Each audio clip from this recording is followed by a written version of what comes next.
نحمد ونصلي وسلم على حبيب الكريم وعلى آله وصحبه أهل بيته وخلفاء الراشدين كربلاء أشهد إمام آتم أبو سليج بغداده وأجميره وخجبات أقصاب مجدد الفصال ورزقه أولياء الأنبياء من سنتي أجمعين أعوذ بالله من الشيطان الرجيم بسم الله الرحمن الرحيم প্রিয় সুন্নি ও রাসূলের জনতা, বিশেষ করে ইমানদার মুমিন মুমিনাতের প্রতি এবং সুন্নি ও রাসূলের জনতার প্রতি আমার সবিনয় সালাম। আসসালামু আলাইকুম রহমতুল্লাহ।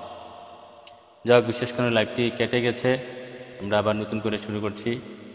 যে আমরা ধারাবাহিকভাবে আলোচনা করছি আশকে ইমান দরবার শরীফ থেকে প্রকাশিত সাইয়েদনা মুহাম্মদ মুস্তাফা আহমদ মুজতবা সাল্লাল্লাহু আলাইহি সাল্লামের প্রেমে মূল, প্রেমে কুল, প্রেম ছাড়া সব ভূত।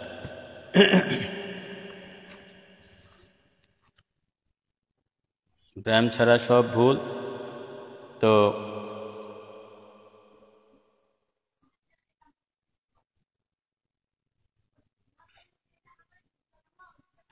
আমরা এই কিতাবের এখন আজকে যে পর্ব আলোচনা করব সেটা হচ্ছে নবী প্রেমের, হুজুর পাক নবী সাল্লাল্লাহু আলাইহি সাল্লামের প্রেমের শর্তসমূহ। হুজুর পাক নবী সাল্লাল্লাহু আলাইহি সাল্লামের প্রেমের শর্তসমূহ আমরা আলোচনা করব। আমরা এই পর্বে তৃতীয় পর্ব, প্রথম পর্ব আলোচনা করেছি, দ্বিতীয় পর্ব আলোচনা করেছি এবং তৃতীয় পর্বে আলোচনা করব। যে আমরা বাকি দুইটি পর্বে 9টি শর্ত আলোচনা করেছি। আমার হুজুর পাক নবী সাল্লাল্লাহু আলাইহি সাল্লামের প্রেমের শর্তসমূহ, নবী পাক সাল্লাল্লাহু আলাইহি সাল্লামকে ভালোবাসি, সুফিজম বিশ্বাস করি, সুন্নিজম বিশ্বাস করি, সেগুলো বললে হবে না। প্রেমের শর্তসমূহ যদি আপনি ভালো করে জানেন, প্রেমের শর্তসমূহ ভালো করে জানলে, যে এই শর্তগুলো পালন করলেই আপনি জাহেরে বাতেনে নবী সত্যিকারে আসেন এবং নবী পাক সাল্লাল্লাহু আলাইহি সাল্লাম আপনাকে দেখা দিবেন, দিদার দিবেন এবং নবী পাক সাল্লাল্লাহু আলাইহি সাল্লাম আপনাকে দান করবেন। বেলায়েত দান করবেন, নূর দান করবেন, ঈমান দান করবেন, ইলম দান করবেন, তাকওয়া দান করবেন, আর যত বাতিনি যত খাজানা আছে সবগুলো দান করবেন। এখন সেই ব্যাপারে আমরা অনেকগুলো শর্ত দিয়েছি, 9টি শর্ত আলোচনা করেছি এবং আরও প্রায় 7-8টি শর্ত আছে, সেগুলো আমরা আজকের লাইভে আলোচনা করব আল্লাহ রাসূলের দয়া। আরও 7-8টি আলোচনা করব আল্লাহ রাসূলের দয়া। তো আমরা ওদিকে না গিয়ে আমরা সেখানে আলোচনা করছি। আমরা আমাদের মূল পর্বে আলোচনা প্রবেশ করার চেষ্টা করছি। হুজুর পাক নবী সাল্লাল্লাহু আলাইহি সাল্লামের প্রেমের শর্তসমূহ। যে নবী প্রেমের 10ম শর্ত, আমরা 9টি আলোচনা করেছি পূর্বে, আজকে বাকিগুলো আলোচনা করব। নবী প্রেমের 10ম শর্ত। নবী প্রেমের 10ম শর্ত হচ্ছে নূর নবীজির দুশমনদের সাথে শত্রুতা পোষণ। নবী প্রেমের অন্যতম গুরুত্বপূর্ণ একটা শর্ত যে নবী পাক সাল্লাল্লাহু আলাইহি সাল্লামের দুশমন যারা, তাদের সাথে শত্রুতা পোষণ করাই হচ্ছে, তাদের সাথে শত্রুতা পোষণ করতে হবে। তো এটা পালন করা অত্যন্ত কঠিন, এটা সোজা না। তো নবী প্রেমের প্রত্যেকটি শর্ত পালন করা অত্যন্ত কঠিন, সেটি অত্যন্ত কঠিন। আমরা কিতাব থেকে আলোচনা করছি, কিতাব দেখে আমরা আলোচনা করছি। সেটা হচ্ছে নবী প্রেমের তালিকা এও অন্তর্ভুক্ত যে ব্যক্তি আল্লাহ রসুলের দুশমন, তার সাথে শত্রুতা পোষণ করতে হবে। অতএব যারা হুজুর পাক নবীজির সুন্নতের বিরোধিতা করে, তাদের অবশ্যই বর্জন করতে হবে। তাদের সাথে চলা ও ভালোবাসা থেকে বিরত থাকতে হবে। তাদের সাথে চলা ভালোবাসা থেকে বিরত থাকতে হবে।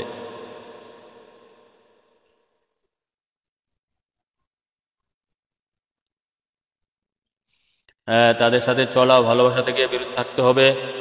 তারা দ্বীনের মাঝে এমন কিছু সম্পৃক্ত করে যা মূলত ফিতনা সৃষ্টির কারণ হয়, আর শরীয়তের বরখেলাপ বিষয়গুলো নিতান্তই বর্জন করতে হবে।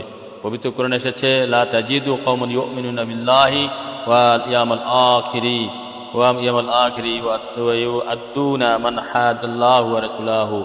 হাবিব, যারা আল্লাহ ও পরকালের দিবসে পূর্ণ আস্থা সহকারে ঈমান রাখে, আপনি তাদের এমন পাবেন না যে তারা সেই সব লোকের সাথে বন্ধুত্ব রাখে যারা আল্লাহ ও তদীয় রাসূলের বিরোধিতা করে। যে কোরআনে পাকে আল্লাহ পাক বলেছেন যে নবী পাক সাল্লাল্লাহু আলাইহি সাল্লামের দুশমন যারা, তাদের সাথে সম্পর্ক রাখা যাবে না। নবীজির দুশমনদের সাথে সম্পর্ক রাখা যাবে না। নবীজির বিরোধিতা যারা করে, তাদের সাথে সম্পর্ক রাখা যাবে না। যাদের অন্তরে নবীর প্রেম ভালোবাসা নাই, তাদের সাথে সম্পর্ক রাখা যাবে না। যারা প্রেম ভালোবাসার সাথে বিশ্বাসী না, তাদের সাথে সম্পর্ক রাখা যাবে না। যারা নবীর সাথে গুস্তাকি করে, নবীর ভালোবাসায় গুস্তাকি করে, নবীর সাথে নবীর সুন্নতে গুস্তাকি করে, নবীর সাথে সম্মানে কটাক্ষ করে, নবীর সমস্ত নবীকে দুইভাবে মানতে হবে। নবী পাক সাল্লাল্লাহু আলাইহি সাল্লামকে দুইভাবে মানতে হবে। একটা হচ্ছে নবী পাক সাল্লাল্লাহু আলাইহি সাল্লামকে দুইভাবে মানতে হবে। খুব মনোযোগ হচ্ছে, যারা জয়েন হয়েছেন তারা লাইভ শেয়ার করে দেন এবং কমেন্ট করেন বেশি বেশি, তাদের সবাই পেয়ে যায়। নবী পাক সাল্লাল্লাহু আলাইহি সাল্লামকে দুইভাবে মানতে হবে। একটা হচ্ছে নবী পাক সাল্লাল্লাহু আলাইহি সাল্লামের সমস্ত গুণগুলো, নবী পাক সাল্লাল্লাহু আলাইহি সাল্লামের সমস্ত গুণগুলো, নবীজির গুণগুলা কি? নবীজির গুণ কোরআন প্রদত্ত। যিনি রাউফুর রাহিম, তিনি রহমতুল আলামিন, তিনি খাতামুন নবীন, তিনি হাকমতুল্লাহ, তিনি বরকতুল্লাহ, তিনি শাফায়াতুল্লাহ, তিনি নুরুন আলা নূর, তিনি সাইদুল মুরসালিন, তিনি খাতামুন নবীন। এই সমস্ত যে অসংখ্য গুণ নবী পাক সাল্লাল্লাহু আলাইহি সাল্লামের প্রায় 514টা নামের ওজিফা আমি করি অতম ফকির বান্দে রাসূল ইসকিমান। 514টা গুণ লিখিত আকারে পাওয়া যাচ্ছে, প্রতিটা নাম এক একটা গুণ। তো নবী পাক সাল্লাল্লাহু আলাইহি সাল্লামের গুণ আল্লাহ প্রদত্ত, গুণগুলা দেখা জানা, ধরা জানা, ছোঁয়া জানা। যেমন তিনি রহমতুল আলামিন, এটা কি ধরা ছোঁয়ার মধ্যে? এটা মানতে হবে সত্য বলে। যিনি নুরুন আলা নূর, তিনি গায়েবের খবরদাতা, তিনি হাজির ও নাজির, তিনি সহশরী জিন্দা, তিনি হায়াতুন নবী, তিনি জিন্দা নবী, তিনি উম্মতের সুপারিশকারী, উম্মতের কান্ডারি। এই সমস্ত গুণগুলো দেখা যায় না, ধরা যায় না, ছোঁয়া যায় না। এগুলা, এই সমস্ত গুণগুলা মানতে হবে। তিনি ইমান, তিনি ইমান আর ইমান, তিনি সাইদুল মুরসালিন, খাতামুন নবীন। এগুলো হচ্ছে অন্তরে সত্য বলে মানতে হবে। এগুলা সত্য বলে, এই সমস্ত গুণগুলা সত্য বলে মানতে হবে।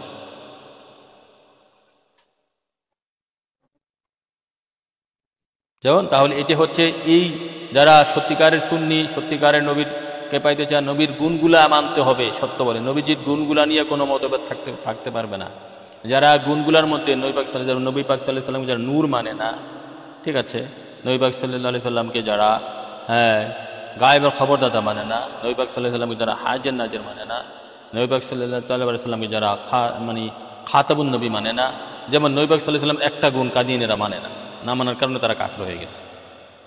একটা গুণ খাতামুন নবী, নবী পাক সাল্লাল্লাহু আলাইহি সাল্লাম অন্যতম শ্রেষ্ঠ গুণ, তিনি খাতামুন নবী, তিনি সর্বশ্রেষ্ঠ নবী। এই গুণটা না মানার কারণে তারা লাইন চ্যুত হয়ে গেছে। সারা দুনিয়ার মুসলমানরা তাদেরকে কাফের হুদা দিয়েছে। এরকম বা আরো 30 জন নবী দাবি করবে, অনেক 20-25 জন হয়ে গেছে, 15-20 জন হয়ে গেছে নবী দাবি করা। কিয়ামত আগে পর্যন্ত 30 জন নবী দাবি করবে। তারা মুনাফিক মুসলমান, তারা মুসলমান, তাদের ভক্ত থাকবে, ফলোয়ার থাকবে, তাদের ভক্ত থাকবে, তাদের ফলোয়ার থাকবে, তাই কোনো সন্দেহ নেই। তাদের ভক্ত ফলোয়ার থাকলে যে সত্য হয়ে যাবে তা না।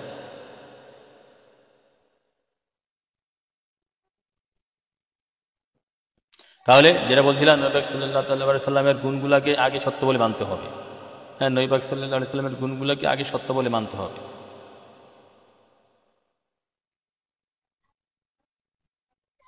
এই গুণগুলা নিয়ে কোনো মতভেদ থাকতে পারবে না। গুণগুলার জ্ঞানে যারা জ্ঞানী হবে, মানে গুণগুলাকে যারা ভালো করে মানতে পারবে, জানতে পারবে, প্রচার প্রসার করতে পারবে, সারা সত্যিকারের নবী সম্পর্কে তাদের ধারণা অগাধ, নবীজির গুণগুলা সম্পর্কে যারা জ্ঞান গবেষণা করে। 1 নম্বর মানা। 2 নম্বর মানা হচ্ছে নবীদের সুন্নত। গুণগুলা নিয়ে কোনো মতভেদ থাকবে না। যারা সত্যিকারের বড় মাপের ইমানদার ওলি, তারা সমস্ত গুণগুলার কাছে মাথা নত করে ফেলে। আর মতভেদ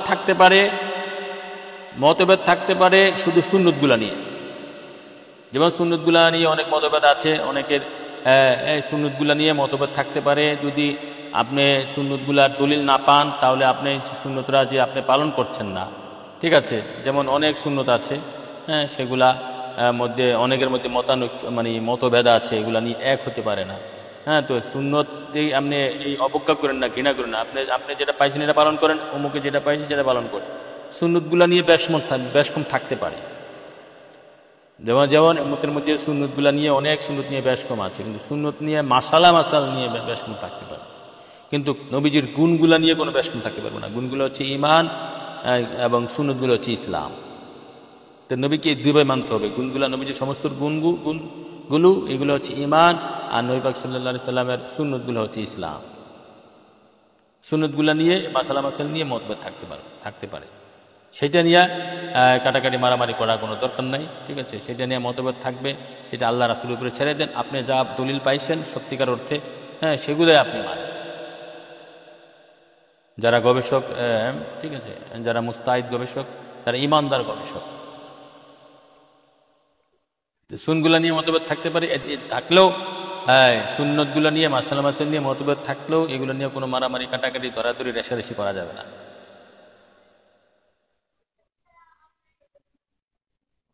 আর নবী, এটা হচ্ছে দ্বিতীয় মানা। প্রথম মানা হচ্ছে নবীজির গুণ, নবীর সমস্ত গুণগুলা যারা জানে মানে নবীজির গুণগুলো তো অসীম সীমাহীন, কোনো শেষ নাই।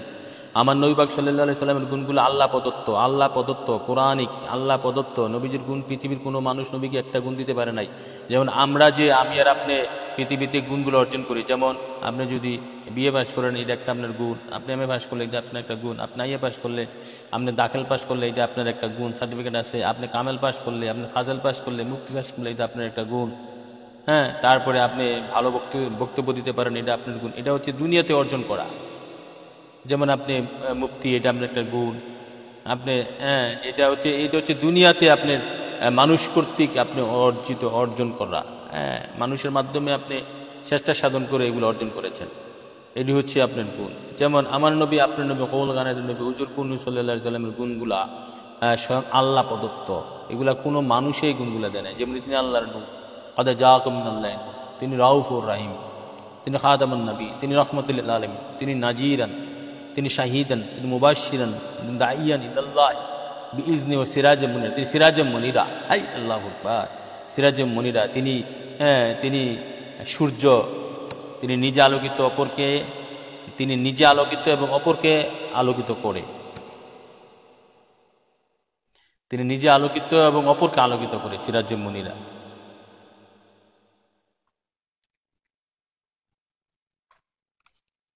তো এই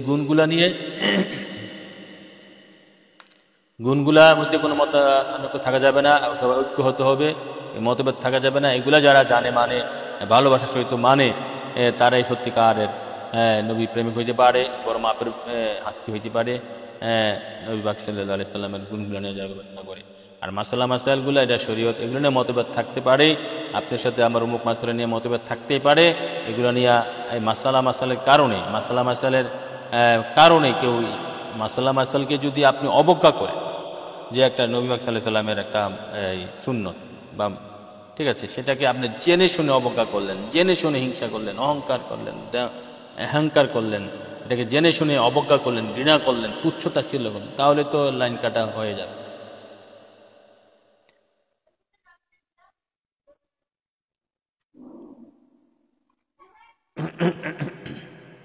যেটা বলছিলাম, নবীকে দুইভাবে মানতে হবে, মনে রাখবেন। তো দুইভাবে মানার মধ্যে নবীর গুণগুলো আগে মানতে হবে, তারপরে সুন্নতগুলা। তো এখন গুণগুলা নিয়ে নবীজির গুণগুলা যারা অপেক্ষা করে, তাদের সাথে তারা নবীর দুশমন। যারা নবী পাক সাল্লাল্লাহু আলাইহি সাল্লামের গুণগুলা অপেক্ষা করে, তারা হচ্ছে নবীর দুশমন। যেমন এখানে এই জন্য নবী বলতেছে, লা তাজিদু কওমান ইউমিনুনা বিল্লাহি ওয়াল ইয়াউমিল আখির ইউআদ্দুনা মান হাদাল্লাহু ওয়া রাসূলুহু। হে হাবিব, যারা আল্লাহ ও পরকালে দিবসে পূর্ণ আস্থা সহকারে ঈমান রাখে, আপনি তাদের এমন পাবেন না যে তারা সেসব লোকের সাথে বন্ধুত্ব রাখে যারা আল্লাহ তদীয় রাসূলের বিরোধিতা করে।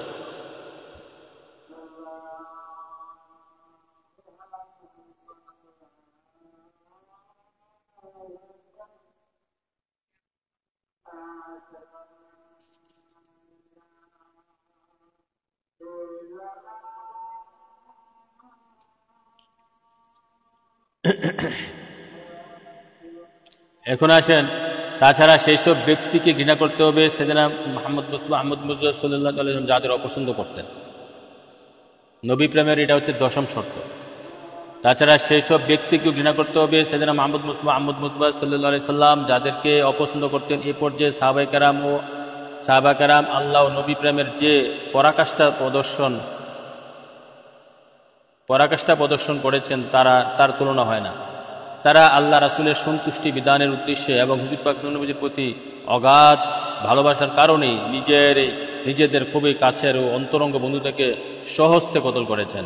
নিজেদের জন্মদাতা পিতামাতার বিরুদ্ধে হস্ত হয়েছেন আর করেছেন প্রাণপ্রিয় সন্তানদের সাথে সম্পর্ক বিচ্ছেদ। এমনকি দিন রক্ষার জন্য জিহাদের ময়দানে পিতা পুত্র পরস্পর নির্দ্বিধায় কতল করেছেন। কোরআনের ভাষায় মুহাম্মদ রাসূলুল্লাহ দিনা মায়াহু আশিদ্দাহু আলা কুফারি রুহামা বাইনাহুম।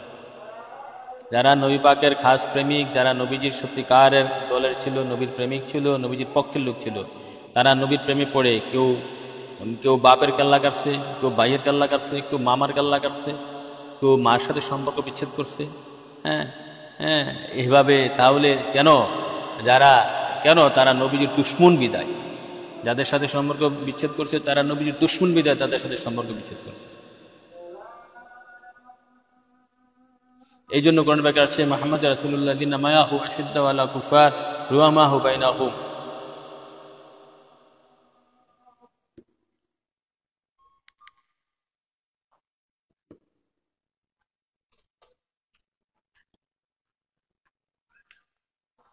মুহাম্মদ রাসূলুল্লাহ সাল্লাল্লাহু আলাইহি সাল্লাম আল্লাহর রাসূল।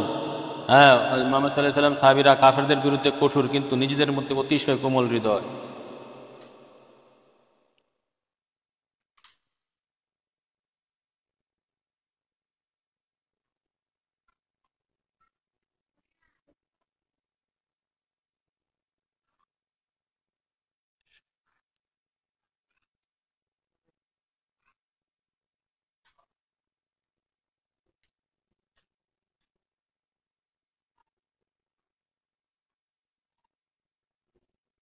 এটা হচ্ছে সূরা ফাতা 29 নম্বর আয়াতে।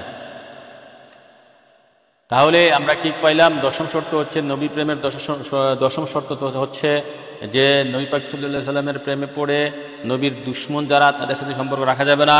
সে যদি বউ হয়, ভাই হয়, হ্যাঁ, এর মানে বউ হয়, ভাই হয়, মা হয়, বাপ হয়, সন্তান হয়, পাড়া প্রতিবেশী, আত্মীয় স্বজন, যাই হোক না কেন, যদি সে নবীর দুশ্মন হয়, তাহলে নবী প্রেমের অন্যতম শ্রেষ্ঠ শর্ত হচ্ছে এটা, নবী প্রেমের স্বাদ পাবে, রাসূল প্রেমের স্বাদ পাবে।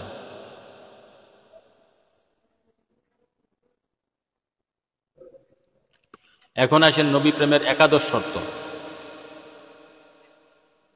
নবী প্রেমের একাদশ শর্ত হচ্ছে কোরআন হাদিসের প্রতি ভালোবাসা। নবী প্রেমের একাদশ শর্ত হচ্ছে কোরআন হাদিসের প্রতি ভালোবাসা বোধ। কোরআনকে ভালোবাসতে হবে, হাদিসকে ভালোবাসতে হবে। যারা বলে হাদিস কি 300 বছর পরে আইছে, হাদিসের দরকার নাই, এই আখেরি জমানা অনেক ফিতনা। একদল বলতেছে হাদিসের দরকার নাই, কোরআনে যথেষ্ট। মুনাফিক তারা মুনাফিক। আরেক দল বলতেছে হাদিস 300 বছর আইছে, হাদিস অনেক রোদ বদল হয়েছে, 300 বছর পর হাদিস লাগছে, এটা শিয়ারা বলে। ঠিক আছে, এটাও মুনাফিক, এগুলোও মুনাফিক। হ্যাঁ, তাহলে কি করতে হবে? নবী প্রেমের একাদশ শর্ত হচ্ছে কোরআন হাদিসের প্রতি ভালোবাসা। যেমনি কোরআনকে ভালোবাসবেন তেমনি হাদিসকে ভালোবাসবেন। হাদিস শরীফ হচ্ছে কোরআনের ব্যাখ্যা, হাদিস হচ্ছে কোরআনের ব্যাখ্যা, হাদিস হচ্ছে কোরআনের ব্যাখ্যা। হ্যাঁ, হাদিস শরীফের মধ্যে কিছু জাল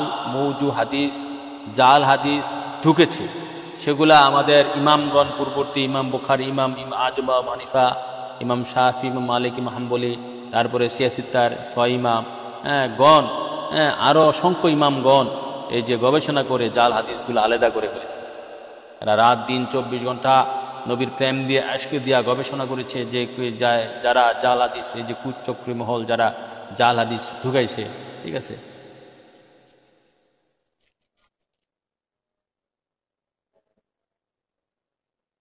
অতএব হাদিসকে ভালোবাসতে হবে। হাদিসে হচ্ছে কোরআনের ব্যাখ্যা। আর একটা হাদিসকে, নবীজির একটা সহিহ হাদিসকে, একটা হাসান হাদিসকে, একটা জয়ীফ হাদিসকে, জয়ীফ হাদিস ও সহিহ হাদিসের অংশ। অনেকগুলা জয়ীফ হাদিস, জয়ীফ মানে হাদিসের সনদ যেটা দুর্বল, দয়ীফ সনদ দুর্বল। তো মতন তো ঠিক আছে অনেক জয়ীফ হাদিসের, বা অনেক জয়ীফ হাদিস ইমামগণ গ্রহণ করলে এটা হাসানে উন্নত হয়ে যায়, হাসান হাদিস উত্তম হাদিসে উন্নত হয়ে যায়। অতএব হাদিসগুলাও যদি আপনি হাদিসগুলাকে অবজ্ঞা করেন, নবীজির হাদিস, নবীজির শানের মানে যে হাদিসগুলা, সেগুলো যদি অবজ্ঞা করেন যেমনিভাবে ওয়াহাবিরা করছে, তাহলে তো সত্যিকারের নবীর প্রেমিক হইতে পারবেন না। হ্যাঁ, সত্যিকারের নবীর হাকিকত বুঝবেন না।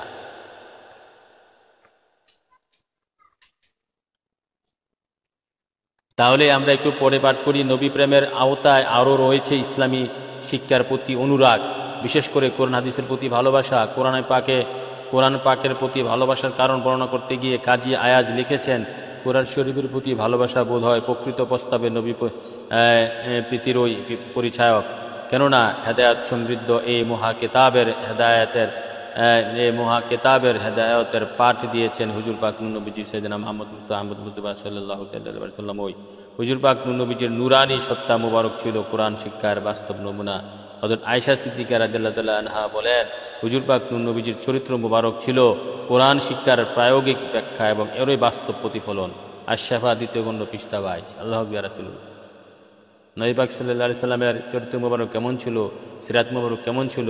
ওই বলছে যে তোমরা কি কোরআন পড়ো না? হ্যাঁ, মা আয়েশা সিদ্দিকা বলতেছে কোরআন, নবীজি পাক সাল্লাল্লাহু আলাইহি সাল্লামের সিরাত মুবারক হচ্ছে কোরআন। হ্যাঁ, ওয়া খুলুকুল কোরআন,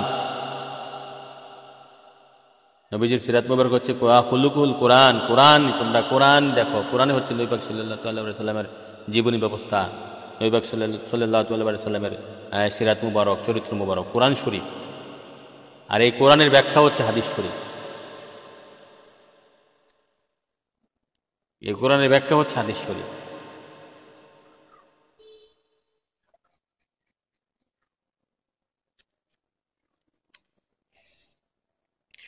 তাহলে আসেন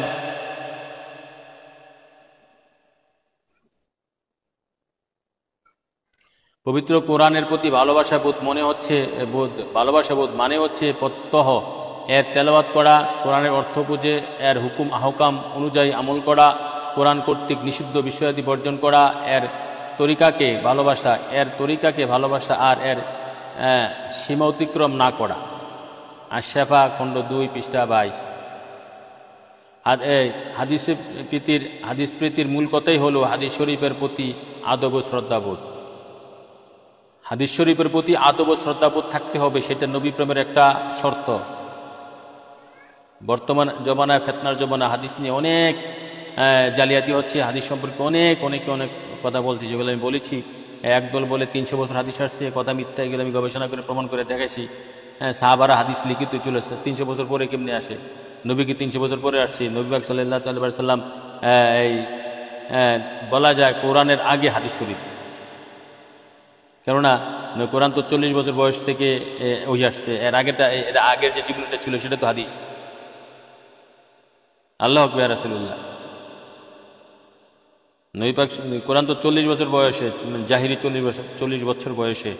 এর পূর্বে যে ছিল, এর পূর্বে যে 40 বছর ছিল, 1 থেকে শুরু করে 40, সেটা তো হাদিসের মধ্যে গণ্য। তাহলে কোরআন শরীফের আগে হাদিস শরীফ বলতে হবে।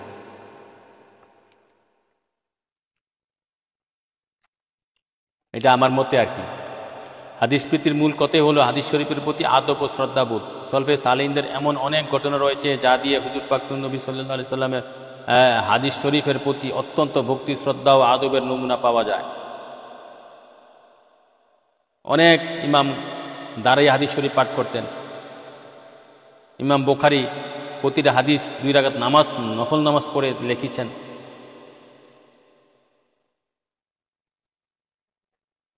অতএব হাদিসের প্রতি, কেন এটা নবী পাক সাল্লাল্লাহু আলাইহি সাল্লাম পাক জবানের মালিক। নবী পাক সাল্লাল্লাহু আলাইহি সাল্লাম আসছে হাদিসের কথা এবং বাণী শব্দগুলা নবীজি। যদিও কোরআনও নবী পাক সাল্লাল্লাহু আলাইহি সাল্লামের পাক জবান দিয়ে বেরোইছে, কিন্তু কোরআনের কথাগুলো আল্লাহর কথা, এতটুকুই ফারাক। আর হাদিসে স্বয়ং হুজুর পাক নবী সাল্লাল্লাহু আলাইহি সাল্লামের জবান মুবারক দিয়ে বের হয়েছে এবং নবীজির শব্দগুলা স্বয়ং নবীজি। এখন আসেন শরীয়তের অত্যন্ত ভক্তি, শ্রদ্ধা, আদবের নমুনা পাওয়া যায়। 1, ইমাম মুহাম্মদ ইবনে শিরিন সম্পর্কে কথিত আছে যে সদা হর্ষোৎফুল্ল ও হাস্য নন প্রকৃতির লোক হওয়া সত্ত্বেও তিনি যখন কোনো হাদিস শরীফ শুনতেন সাথে সাথে অতিশয় মুহ্যমান হয়ে যেতেন এবং আবেগে ভেঙে পড়তেন। আশ-শাফা 2য় খণ্ড পৃষ্ঠা 35। এই যে ইমাম ইবনে শিরিন, ওই যে স্বপ্নের তাবির সম্পর্কে কিতাব লিখেছে যিনি, ইমাম ইবনে শিরিন, ইমাম মুহাম্মদ ইবনে শিরিন। 2, হযরত কাতাদা বলেছেন, যখনই হযরত সাফওয়ান রাদিয়াল্লাহু আনহুর কাছে কোনো হাদিস শরীফ পাঠ করা হতো বেসামাল কান্না করতে থাকতেন এবং তিনি স্বাভাবিকতা ও স্থিরতা হারিয়ে ফেলতেন। শাফা শরীফ 2য় খণ্ড পৃষ্ঠা 34। আল্লাহু আকবার। 3, ইমামুল মুহাদ্দিসিন হযরত ইমাম মালিক সেই প্রথম ইমাম ও মুহাদ্দিস যিনি যথারীতি গ্রন্থাকারে মুয়াত্তা ইমাম মালিক নামে সুপ্রসিদ্ধ মহা হাদিস গ্রন্থ রচনা করেন, তারা উন্নত জীবন চরিত ও হাদিস শরীফের প্রতি অনুপম শ্রদ্ধা ও সম্মান বোধ সহ হুজুর পাক নবীজির প্রতি তার এশক ও ভালোবাসার জগৎ এত বিশাল যে এর বর্ণনা কোনো বিরাট ধর্মী গ্রন্থ ধারা সম্ভব হয় না কি জানি না। হ্যাঁ, জিনিসটা যে বলতে যাচ্ছে আর কি, তারা উন্নত জীবন চরিত এবং হাদিস শরীফের প্রতি অনুপম শ্রদ্ধা সম্মান বোধ সহ হুজুর পাক নবীজির প্রতি তার এশক ও ভালোবাসার জগৎ এত বিশাল যে এর বর্ণনা কোনো বিরাট ধর্মী গ্রন্থ দ্বারা সম্ভব হয় কিনা তা জানি না। মানে সে নবী পাক সাল্লাল্লাহু আলাইহি সাল্লামের এই যে হাদিস শরীফের প্রতি আমাদের পূর্ববর্তী ইমামগণ, বিশেষ করে তাবিন সলফে সালিহিন ইমামগণ যে শ্রদ্ধা সম্মান ভক্তি ভালোবাসা প্রেম দেখাইছে, সেই সম্পর্কে যদি একটা বড় কিতাব লেখে তাহলে এই কিতাব সংকলন হবে না, সেই কথাই বলতে যাচ্ছে এখানে। হযরত আবু মুসাআব বর্ণনা করেছেন, ইমাম মালিক বিন আনাস রাদিয়াল্লাহু তাআলা আনহু আমল ছিল, তিনি কোনো হাদিস শরীফ বর্ণনা করতেন না যে অবধি তিনি উজু না করে নিতেন।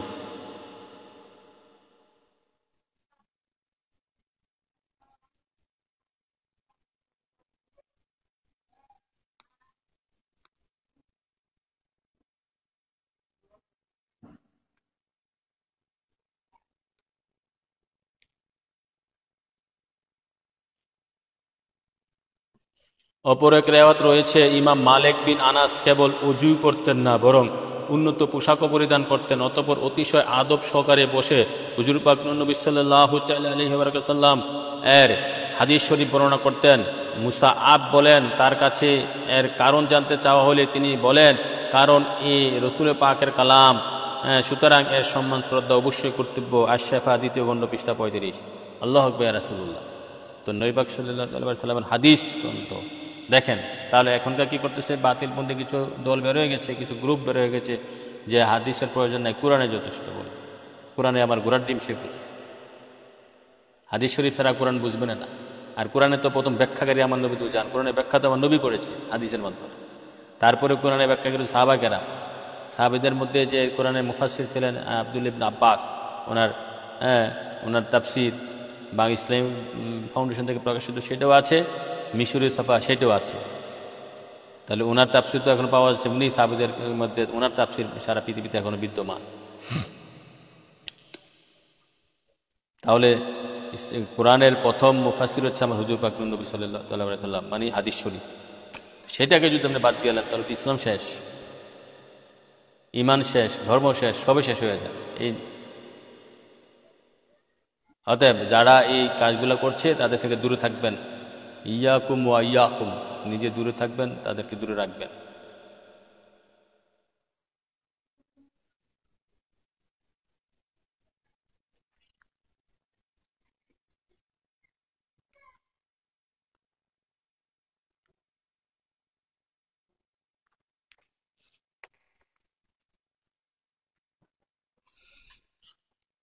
এখন আসেন নবী প্রেমের দ্বাদশ শর্ত। নবী প্রেমের দ্বাদশ শর্ত।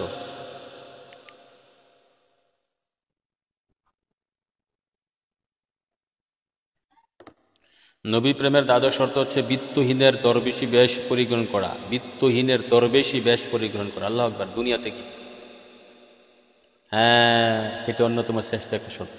এই বাংলাদেশে বর্তমানে যত আলেম ওলামা পীর সাহেব,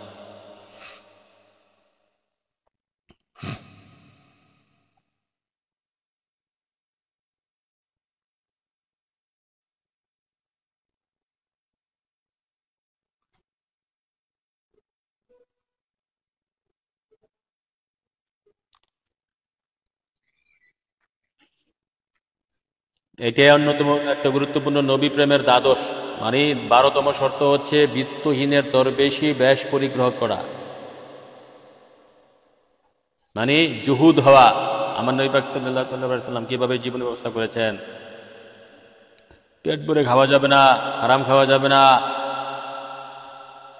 হ্যাঁ, রোজা রাখতে হবে, সম্পদ কামাই করা যাবে না, সম্পদ থাকলেও বিলাইয়ে দাও, অতিরিক্ত কামাইয়ের দরকার নাই, যতটুকু 2 বেলা খাইতে পারো, 1 বেলা খাইতে পারো সন্তানাদি নিয়ে, সেটাই যথেষ্ট।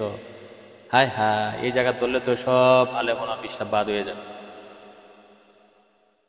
হ্যাঁ, দরবেশ হবেন, বিত্তহীনের দরবেশী বেশ পরিগ্রহ করা নবী প্রেমের দ্বাদশ শর্ত।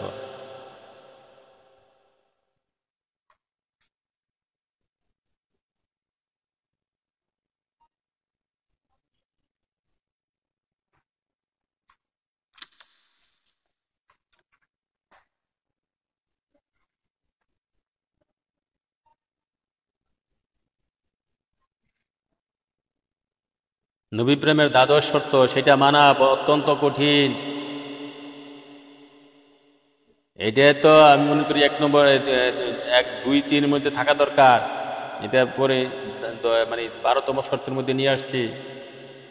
এইটাই 1 নম্বর, 2 নম্বর, হ্যাঁ, 2, 3-এর মধ্যে থাকা দরকার। নবী প্রেমের শর্ত, অন্যতম শ্রেষ্ঠ শর্ত বলা যায় যে জুহুদ হওয়া, মানে আখেরাতগামী হওয়া, দুনিয়াকে ইয়া করা, দুনিয়া থেকে এড়িয়ে চলা, টাকা পয়সা ধন দৌলত বাড়ি গাড়ি, অতিরিক্ত টাকা পয়সা ধন দৌলত বাড়ি, এগুলো থেকে এড়িয়ে চলা, বারবার আমার দরকার নাই নাই নাই, হ্যাঁ, এগুলা করা যাবে না। যা আছেন সেগুলো সন্তুষ্টি থাকা, হালাল পথে থাকা, পেট ভরে না খাওয়া নবীর সুন্নত। আল্লাহু আকবার। এই সুন্নতরা বাংলাদেশের কয়টা আলেম ওলামা ফিসাব, মুহাদ্দিস, মুফাসসির, হ্যাঁ, খলিফা মধ্যে পাওয়া যাবে, আল্লাহ রাসূল ভালো জানেন।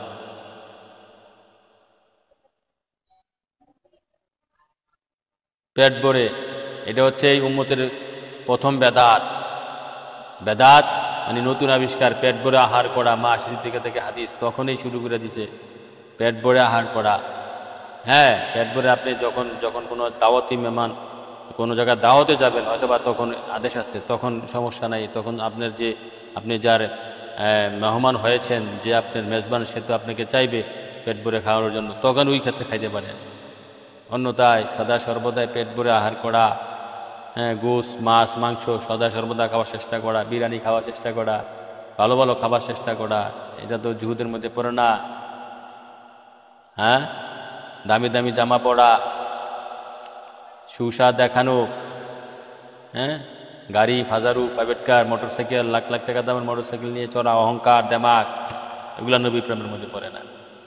নবী প্রেমের সত্যিকারের, দেখেন এই যে জামা, সত্যিকারে যেদিন থেকে শুনছি জামা আয়রন করা, বিশেষ করে আমার উস্তাদের কাছে আমি শুনেছি জামা আয়রন করা ঠিক না, তিনি ফতোয়া দিচ্ছেন। কেননা তুমি যে জামাটা আয়রন করছো, তুমি যদি মুমিন হও, তোমার এই জামা, তোমার এই জুব্বা, টুপি, হ্যাঁ, তোমার এই পায়জামা, এটাও জিকির করে লিল্লাহি মা ফিস সামাওয়াতি ওয়া মা ফিল আরদ, ইউসাব্বিহু লিল্লাহি মা ফিস সামাওয়াতি ওয়া মা ফিল আরদ।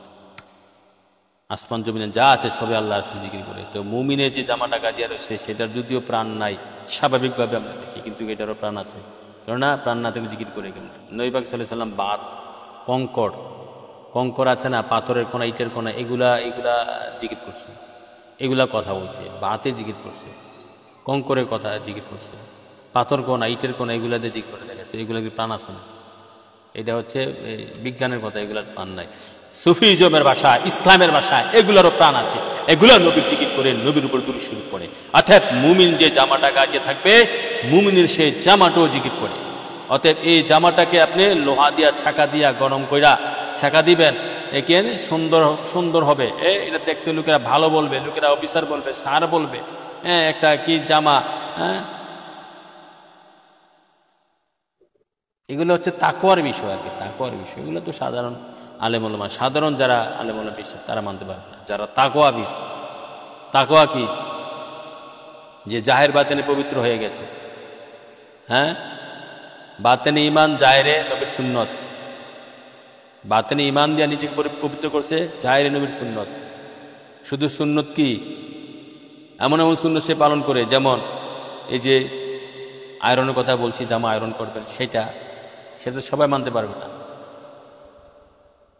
যেদিন থেকে শুনছি সেদিন থেকে আল্লাহ মানাইছে, যে এখন পর্যন্ত আল্লাহ শুনতা যে জামাকে আয়রন করবা কোন উদ্দেশ্যে, লোককে দেখানোর উদ্দেশ্যে আমার জামাটা পুষ্পাস একটা জামা পরলাম, মসৃণ একটা জামা পরলাম, লোয়ার সেকা দিয়া লোয়া দিয়ে এটারে সেক দিচ্ছ, গরম সেক, তো এটা মুমিনের এটা কখনো জ্ঞানীর কাজ হইতে পারে না। প্রথমত উদ্দেশ্যটা হচ্ছে খারাপ, লুক দেখানোর জন্য আপনি জায়গারে আয়রন করছেন।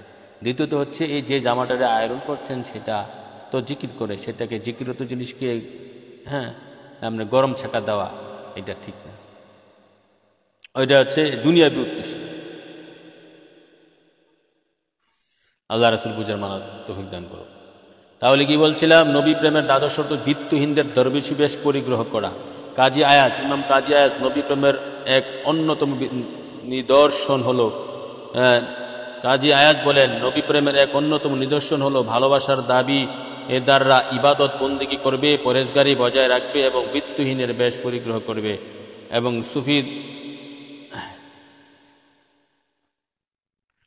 সুফি ধরনের দরবেশি জীবন গ্রহণ করবে। সে অবস্থায় সর্বদা নবী পাকের সন্তুষ্টি বিধান করবে।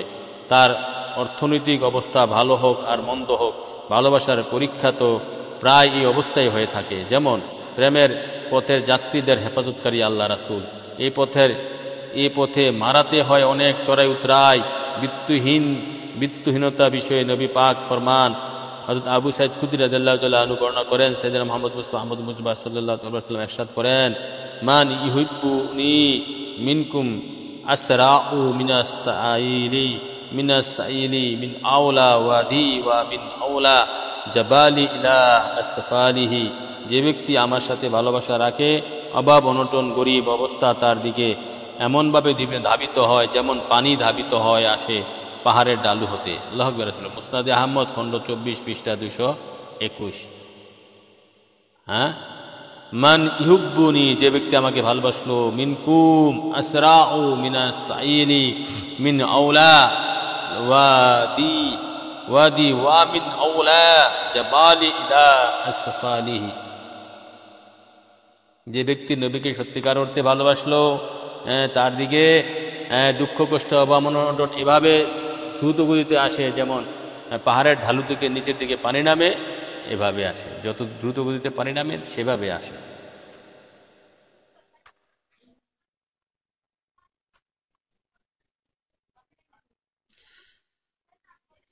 তারপরে আসেন হযরত আনাস রাদিয়াল্লাহু আনহু থেকে বর্ণিত, সাইয়েদনা মুহাম্মদ মুস্তাফা সাল্লাল্লাহু আলাইহি ওয়াসাল্লাম ইরশাদ করেছেন, আল্লাহুম্মা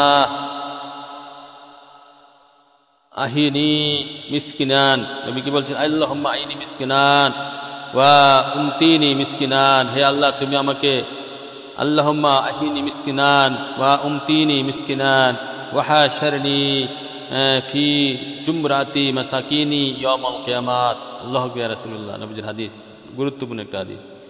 হে আল্লাহ তুমি আমাকে নিঃস্ব রূপে জীবিত রাখো। নবীজি দোয়া করেছেন, হে আল্লাহ তুমি আমাকে ফকির অবস্থায়, মিসকিন অবস্থায়, বিত্তহীন অবস্থায় জীবিত রাখো। ওয়া আমতানি মিসকিনান, তুমি নিঃস্বরূপে উফাত দান করো। আমি যখন উফাত দান করবো, এন্তেকাল করব, তখন আমি যেন গরিব থাকি, নিঃস্বরূপে আমাকে ওয়া উমতিনি মিসকিনান ওয়া হাশারনি ফি জুমরাতি মাসাকিনি, এবং তুমি আমাকে কিয়ামতের দিন নিঃস্বদের দলে আমাকে সমবেত করো, হাসর করাইও। আল্লাহু আকবার। নবী সাল্লাল্লাহু আলাইহি ওয়াসাল্লামের কি হাদিস, কি বুঝলেন? কে বলতে, হে আল্লাহ তুমি আমাকে হায়াতে তাইবাতে আমাকে মিসকিন হিসাবে তুমি রাখো, আমাকে নিঃস্ব হিসাবে, জহুদ হিসাবে রাখো।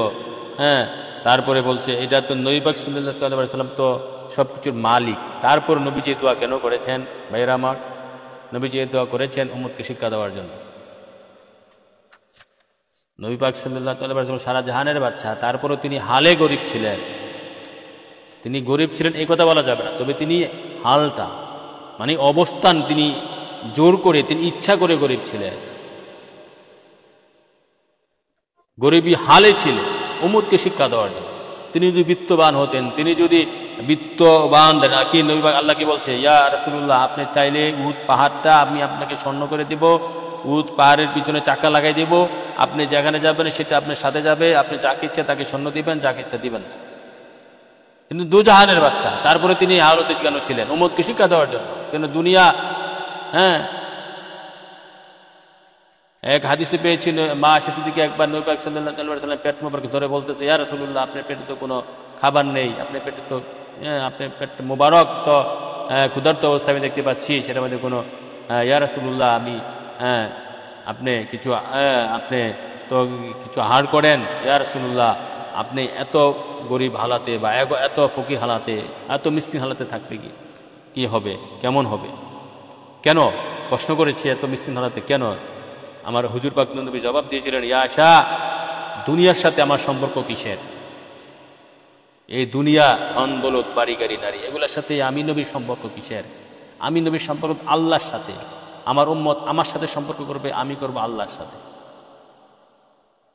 তাহলে নবী পাক সাল্লাল্লাহু আলাইহি ওয়াসাল্লাম, হ্যাঁ, এই যে হাদিসের মধ্যে পাওয়া যায়, হ্যাঁ, আদম সন্তানটা যদি 7টা পৃথিবীর মালিক বানাই দেয়, তারপরও সে বলবে, 7টা পৃথিবীর মালিক হয়ে বলবে, আর কোনো পৃথিবী আছিনি, আমি কিনতাম, আর কোনো পৃথিবী আছিনি, আমি আরেকটা কিনতাম।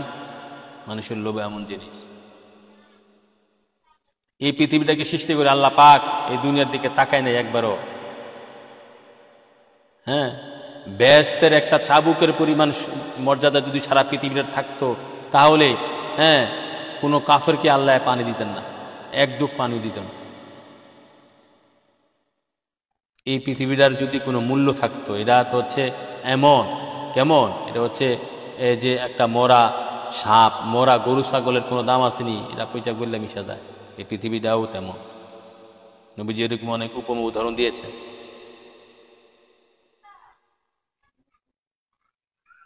রাসূল খোদা এমন উপমা উদাহরণ দিয়েছে।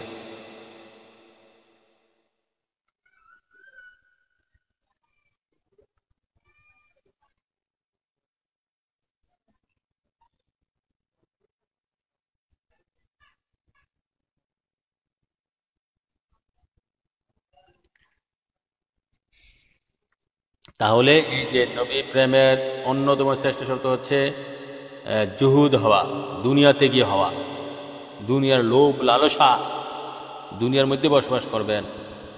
এত টাকা পয়সা, এত চাকরি বাকরি তো দরকার নাই, এত টাকা পয়সার দরকার নাই, এত লোভ লালসার দরকার নাই। হ্যাঁ, যতটুকু দরকার, প্রয়োজন সীমিত রাখতে হবে, আপনার চাহিদাটা সীমিত রাখতে হবে, আপনার পিতা মাতা, ভাই বেরাদর, স্ত্রী সন্তানের চাহিদা সীমিত রাখতে হবে। যা চায় তাই দিলে হবে না। হ্যাঁ, দিবেন দিবেন, আবার না। কোনটা দিবেন? অতিরিক্ত প্রয়োজন, যেটা যেটা প্রয়োজন, অপ্রয়োজনীয় দিবেন না, আদর করে দিবেন না।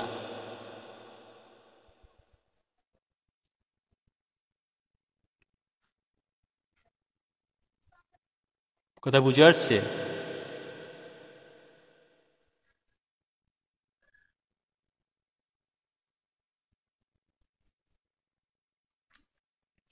এ ব্যাপারে আরো হাদিস আছে, আমরা আছি, দেখেন, এটা তিরমিজি শরীফ ৪র্থ খণ্ড পৃষ্ঠা 523, হাদিস নম্বর 2355, আর তারগিব ওয়াত তারহিব ৪র্থ খণ্ড পৃষ্ঠা 131। হযরত আবু হুরায়রা রাদিয়াল্লাহু আনহু থেকে বর্ণিত হয়েছে, সেদিনা মুহাম্মদ মুস্তাফা সাল্লাল্লাহু আলাইহি ওয়াসাল্লাম বলেছে, উবগুনি, নবীজি কি বলেছে? উবগুনি দুআফাইকুম ফাইন্নামা তুরজাকুনা ওয়া তুনসারুনা বিদুআফাইকুম। আল্লাহু আকবার। ইয়া রাসূলুল্লাহ, গুরুত্বপূর্ণ একটা হাদিস। তোমরা আমাকে, নবীজি বলছে, উবগুনি, তোমরা আমাকে দুর্বলদের মাঝে খোঁজো, গরিবদের মাঝে খোঁজো। দুর্বল কারা? যে যত বড় মাপের মুমিন, যত বড় মাপের মুমিন হলি আল্লাহ, সে তত বড় মাপের দুর্বল। এই পৃথিবীতে ওই ব্যক্তি শক্তি যার ইমানের লেশ মাত্র নাই, তার পাওয়ার থাকে বেশি পৃথিবীতে। কেননা সে হালাল হারাম, সুদ, ঘুষ, মদ, আমিত্ব, মিথ্যা, মুনাফিকি, জালিম, নির্যাতন, সমস্ত দিক দিয়ে মানুষের সাথে সে বিভিন্ন লবিং করে পৃথিবীতে তার একটা আতাত তৈরি, পৃথিবীর মধ্যে একটা নেটওয়ার্ক তৈরি করে নিয়েছে। হ্যাঁ, কারায় মুনাফিক লোকগুলা, মুনাফিক মুসলমানগুলা, দুনিয়াবী লোকগুলা, জালিমগুলা, পৃথিবীতে তাদের নেটওয়ার্ক অনেক বড়।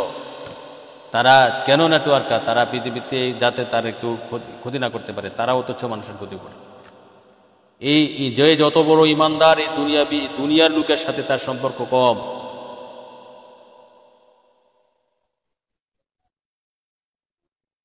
যেমন এই অদন ফকিরের খুঁজে পৃথিবীতে কোনো বন্ধু পাইছি না। কোনো পৃথিবীতে আমার বন্ধু একমাত্র আল্লাহ রাসূল ছাড়া পৃথিবীতে এত 50 বছর ছুঁই ছুঁই, হ্যাঁ, কোনো বন্ধু পাইছে না। কিছুক্ষণ আগে আপনাদের লাইভে প্রথম লাইভটা কাটলো কেন, এই যে ইউনিভার্সিটির এক ফ্রেন্ড হোয়াটসঅ্যাপে ফোন দিছিল, এলে ধরলাম তাকে। ওকেও আমি ভালো করে চিনি না, সে আমাকে ভালো করে চিনি না। তাই অনেকদিন পরে যোগাযোগ, বা সে তো জানতে চাইলো আর কি আমার সম্পর্কে, যে আসলে এই ইউনিভার্সিটির বিষয়টা। তো আমি তাকে ভালো করে চিনতে পারছি না, সেও আমাকে ভালো করে চিনতে পারতেছে না। তো এখন দেখেন, কারণ 9-10টা বছর ক্যাম্পাসে ছিলাম, কোনো বন্ধু জোগাড় করতে পারেনি, কোনো মনের মানুষ, ভাবের মানুষ, আসলে বন্ধুত্ব। কেননা একমাত্র আল্লাহ রাসূলের ধ্যানে ছিলাম, বন্ধু পাইনি, মানে সবে স্বার্থপর। আর এখন ধর্মীয় লাইনে এখন কি, গত 30 বছর 20-25 বছর ধরে ধর্মচর্চা করে, তো এই ধর্মীয় লাইনে তো মানুষ আরো আগে আসে না। ধর্মীয় লাইনে তো কোন ধর্ম আসতে চায়, যেটা আমাদের লাভ আছে, স্বার্থ আছে, সেটা যেতে চায়। যেমন এই যে বাতিলপন্থী যত রাজনৈতিক দল আছে বা ধর্মীয় যত গ্রুপগুলো আছে, স্বার্থ আছে সেগুলাতে। আল্লাহ রাসূলের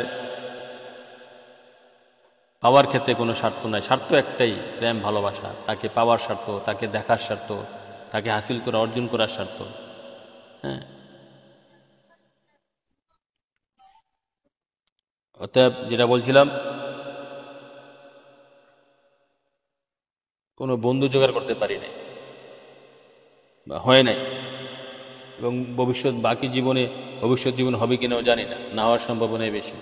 তাহলে আমার নবী পাক সাল্লাল্লাহু আলাইহি ওয়াসাল্লাম কি বলেছেন, যেটা মূল কথা ছিল, যে যত বড় মাপের ইমানদার ওলি আল্লাহ, এই পৃথিবীতে তার পাওয়ার কম। যে যত বড় মাপের ওলি আল্লাহ, ঠিক আছে, তার এই পৃথিবীতে নেটওয়ার্ক কম। নেটওয়ার্ক একমাত্র আল্লাহ রাসূলের সাথে, ওলি আল্লাহদের সাথে, নবী রাসূল গাউস কুতুবদের সাথে। যেহেতু তাওয়াক্কালতু আলাল্লাহি ওয়া রাসূলি, একমাত্র আল্লাহ রাসূলের উপরে তাওয়াক্কুল করতে হবে, নির্ভর করতে হবে।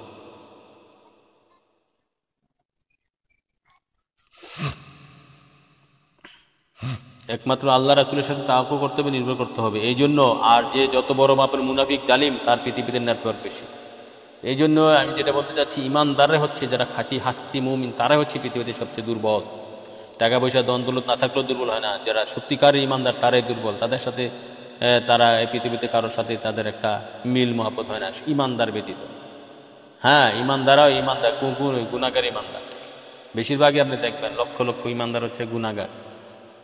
একজন হাস্তি মুমিন, একজন বড়, ওই গতবেলা আমি বলছিলাম যে একজন ইমানদারের কয়জন শত্রু হয়, 5-6 প্রকার 7 প্রকারের শত্রু হয়। শয়তানের শত্রু তো বলি নাই।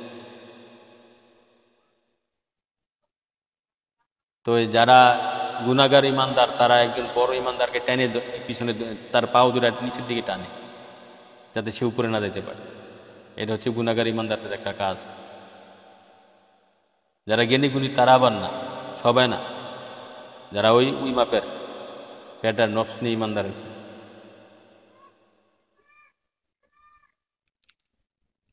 যারা বলছিলাম, নবীজি কি বলছে, উবগুনি দুআফাইকুম, যারা দুর্বল তাদের মধ্যে আমাকে খোঁজো। হাদিসের অর্থ বুঝতে হবে। এখানে দুর্বলদের যে টাকা পয়সা তন্দুরত যার নাই তা না, যে সত্যিকার ইমানদার ওলি আল্লাহ হইয়া সে দুর্বল অবস্থায় পড়ে আছে, তার পৃথিবীতে আল্লাহ রাসূল ছাড়া, দিন ও দুনিয়াতে, দিন ও আখেরাতে, এই দুনিয়া সে দুনিয়া, তার আল্লাহ রাসূল ছাড়া কারো বন্ধু নাই। এই হচ্ছে খাঁটি দুর্বল।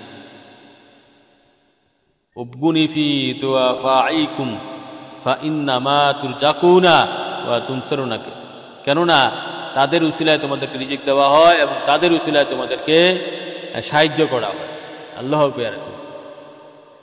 এই দুর্বল মুমিন হাস্তি মুমিনদের উসিলায়, ইমানদার ওলি আল্লাহদের উসিলায়, দুর্বল ইমানদার ওলি আল্লাহদের উসিলায় তোমাদেরকে রিজিক দেওয়া হয়, তোমাদেরকে সাহায্য করা হয়।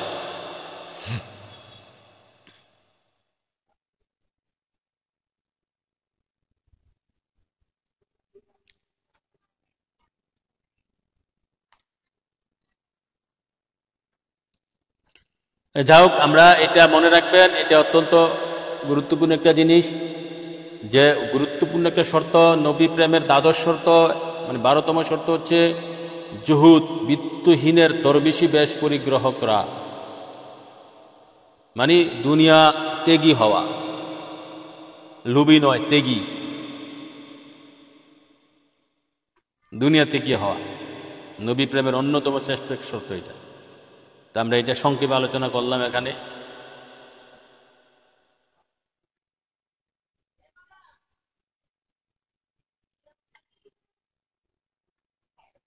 এখন আসেন নবী প্রেমের ত্রয়োদশ 13তম শর্ত হচ্ছে নবী প্রেমের অগ্নি পরীক্ষা। আল্লাহু আকবার, ইয়া রাসূলুল্লাহ, একটা গুরুত্বপূর্ণ শর্ত। হ্যাঁ, এখন 13তম শর্ত, এগুলা তো মানা কঠিন। নবী প্রেমের যে আমরা সাইয়েদনা মুহাম্মদ মুস্তাফা আহমদ মুস্তাফা সাল্লাল্লাহু আলাইহি সাল্লামের প্রেমে মূল প্রেমিকুল কিতাবের অন্যতম গুরুত্বপূর্ণ আলোচনা হচ্ছে এটা, নবী প্রেমের শর্তসমূহ। নবী প্রেমের 13তম শর্ত হচ্ছে নবী প্রেমের অগ্নি পরীক্ষা। হায় হায়, পরীক্ষা দিতে হবে, ইমানদার হইলে পরীক্ষা দিতে হবে। সুখ দুঃখ, সুখ নাই, দুঃখ কষ্ট যন্ত্রণা, রোগ সুখ, হ্যাঁ, ছেলেরে দিয়া, মেয়েরে দিয়া, মারে দিয়া, বাপেরে দিয়া, বউরে দিয়া, পরীক্ষা যন্ত্রণা একটার উপর একটা। নবী প্রেমের 13তম শর্ত হচ্ছে নবী প্রেম অগ্নি পরীক্ষা। পরীক্ষা তারপরে আসেন একটু একটু আলোচনা করি আমরা ধীরে ধীরে। আব্দুল্লাহ ইবনে মুগাফফাল রাদিয়াল্লাহু আনহু হতে বর্ণিত,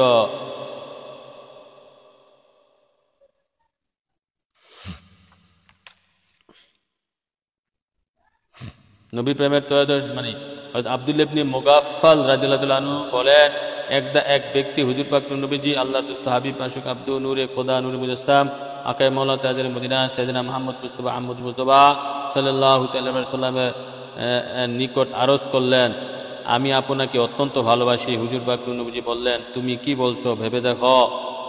ব্যক্তিটি 2 বার 3 বার একই কথা বললেন। অতঃপর হুজুর পাক নবীজি নূরে খোদা নূরে মুজাসসাম মাওলা তাজের মদিনা সাইয়েদনা মুহাম্মদ মুস্তাফা আহমদ মুস্তাফা বললেন, ইন কুনতা তুহিব্বুনি ফাঈদ লিল ফকরি তাসফাফান সুম্মা যাকারা নাহওয়া হাদিসা আবি বি মাহনাহু সাঈদ, আবি বি মাহনাহু সাঈদ। অর্থ হচ্ছে, যদি তুমি আমাকে সত্যিকারভাবে ভালোবাসো তবে গরিব অবস্থার জন্য প্রস্তুতি নাও। ইন কুনতা তুহিব্বুনি ফাঈদাত লিল ফকরি তাসফাফান। ফকির দরবেশ, ফকির হইতে হবে নবী। হ্যাঁ, অতঃপর উক্ত কথাগুলো বললেন যা হুজুর পাক আবু সাইদ খুদরি কে উপরিউক্ত হাদিস শরীফ বর্ণনা করেছেন। আল্লাহু আকবার। কে বুঝলেন? এই হাদিসটা অনেকবার বর্ণনা করেছি। এক ব্যক্তি বলতেছে, ইয়া রাসূলুল্লাহ উহিব্বুকা ইন্নী উহিব্বুকা। এক সাহাবা এসে নবী পাক সাল্লাল্লাহু আলাইহি সাল্লামের সামনে বলছে, ইয়া রাসূলুল্লাহ, আমি আপনাকে ভালোবাসি, ইন্নী উহিব্বুকা, আমি আপনাকে ভালোবাসি। এই কথা বলার পর নবী পাক সাল্লাল্লাহু আলাইহি সাল্লাম তার কথার কোনো জবাব দেয় নাই। নবীজি একটু এড়ে চলে গেলেন। আবার দ্বিতীয়বার এই ব্যক্তি এসে বলতেছে, ইয়া রাসূলুল্লাহ ইন্নী উহিব্বুকা সালাসা মাররাতান। 3 বার বলছে, ইয়া রাসূলুল্লাহ ইন্নী উহিব্বুকা, ইয়া রাসূলুল্লাহ ইন্নী উহিব্বুকা। মানে সে বলল, নবীজি পাক সাল্লাল্লাহু আলাইহি সাল্লাম 3 বার বলছে, ইয়া রাসূলুল্লাহ, আমি আপনাকে ভালোবাসি, আমি আপনাকে ভালোবাসি। নবী পাক সাল্লাল্লাহু আলাইহি সাল্লাম যখন প্রথমবার দ্বিতীয়বার বলেন, তৃতীয়বার যখন সে বলার পর নবীজি তা উত্তর দিল। কি উত্তর দিছে? ইন কুনতা তুহিব্বুনি ফাঈদ লিল ফকরি তাসফাফান। হে আমার সাহাবী, হে আনসার, হে মুহাজির, তুমি সত্যি যদি আমাকে ভালোবেসে থাকো তবে গরিব অবস্থার জন্য প্রস্তুতি নাও। মানে ফকিরি পোশাক পরো, ফকিরের জন্য প্রস্তুত হও। গরিব মানে গরিবী অবস্থার জন্য প্রস্তুতি নাও। ফকির এখানে শব্দ আছে লি ফকরি, দুঃখ কষ্ট।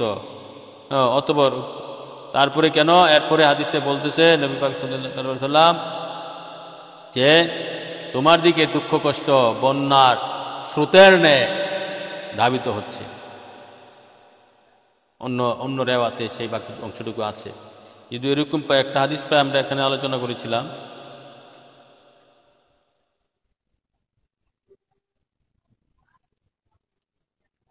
তাহলে নবী হুজুর পাক নবী সাল্লাল্লাহু আলাইহি সাল্লামকে ভালোবাসা এত সোজা না, পৃথিবীর সবচেয়ে বড় কঠিন কাজ। তবে হ্যাঁ, ভালো তো বাসতে হবে, শুরু তো করতে হবে। যে জায়গা থেকে পারেন শুরু করেন।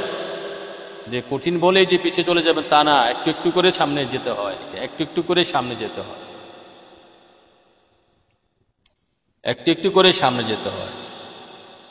এটা আসছে আর শেফা 2য় খণ্ড পৃষ্ঠা 32।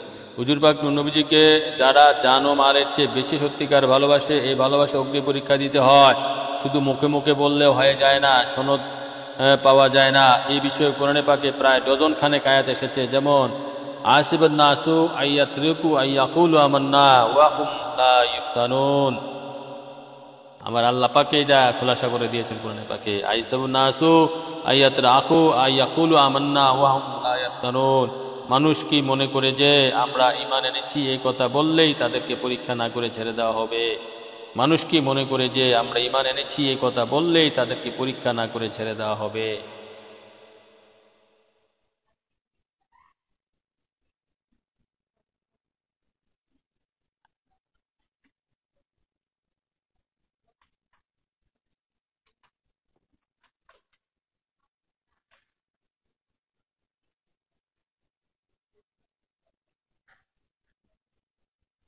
তাহলে আমান্না আমি ঈমান আনছি এই কথা বললেই মুক্তি পাওয়া যাবে না। আমি ঈমানদার, আমি নবীর দলের, আমি সুন্নি জামাত, এই কথা বলো কিন্তু মুক্তি পাওয়া যাবে না। এখানে বলছে আইসাবুন নাসু আইয়াতরাকু, মানুষ কি মনে করে যে আমি ঈমান এনেছি এই কথা বললেই তাদের পরীক্ষা না করে ছেড়ে দেওয়া হবে? একটার পর একটা পরীক্ষা, একটার পর একটা পরীক্ষা দিতে হবে নবী প্রেমের। হ্যাঁ, 13তম শর্ত যে একটার পর একটা পরীক্ষা দিতে হবে।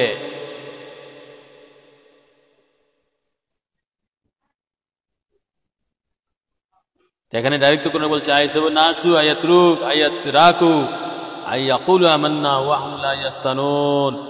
হ্যাঁ, পরীক্ষা না করে ছেড়ে দেওয়া হবে না। এই যে এই পরীক্ষাটিকে থাকাই বড় কঠিন।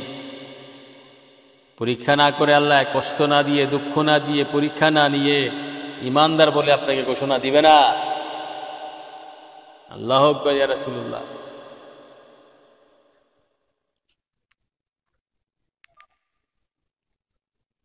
পরীক্ষা না নিয়ে ইমানদার বলে ঘোষণা দিবে না আল্লাহ পাক। এই তো গেল কোরআনের আয়াত। এখন আসেন লা উন্না ফি আমওয়ালিহিম আনফুসিহিম, তোমাদের নিশ্চয়ই তোমাদের ধনৈশ্বর্য জীবন সম্বন্ধে পরীক্ষা করা হবে। লা উন্না, লাম এবং নুনের তাগিদ, ফি আমওয়ালিকুম ওয়া আনফুসিকুম, এটা সূরা ইমরান। আর আগেরটা গেছে সূরা আনকাবুত, সূরা আনকাবুত 29 নম্বর সূরা 2 নম্বর আয়াত। আর এখন হচ্ছে লা উন্না ফি আমওয়ালিকুম ওয়া আনফুসিকুম, তোমাদের নিশ্চয়ই তোমাদের ধনৈশ্বর্য ও জীবন সম্বন্ধে পরীক্ষা করা হবে।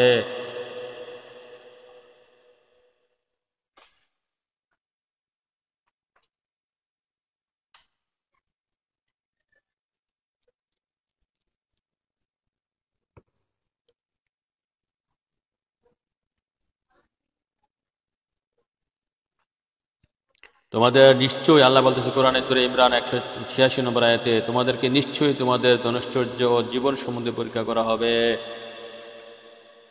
তোমরা কি মনে করো যে তোমরা জান্নাতে প্রবেশ করবে, যদিও এখনো তোমাদের নিকট তোমাদের পূর্ববর্তীদের অনুরূপ অবস্থা আসে নাই? অর্থ সংকট ও দুঃখ ক্লেশ তাদেরকে স্পর্শ করেছিল এবং তারা ভীত ও কম্পিত হয়েছিল। এমনকি রসূল এবং তার সঙ্গে ঈমান আনয়নকারীগণও বলে উঠেছিল, আল্লাহর সাহায্য কখন আসবে? জেনে রাখো, অবশ্যই আল্লাহর সাহায্য নিকটে। বাকারা, সূরা বাকারা 214 নম্বর আয়াতে। কোরআনে এই পরীক্ষার কথা অনেক আয়াত এসেছে, 1 ডজন আয়াতে আমি দিতে পারবো। 2টা তো গেল, 3টা গেল আয়াত, তাই না? হ্যাঁ, তারপরে আসেন ওয়ালা নাবলুওয়ান্নাকুম ফি বিশাইইন মিন খাউফি ওয়া জুই ওয়া নাকসিন মিনাল আমওয়ালি ওয়া আনফুসি ওয়া সামারাতি ওয়া বাশশিরিস সাবিরিন।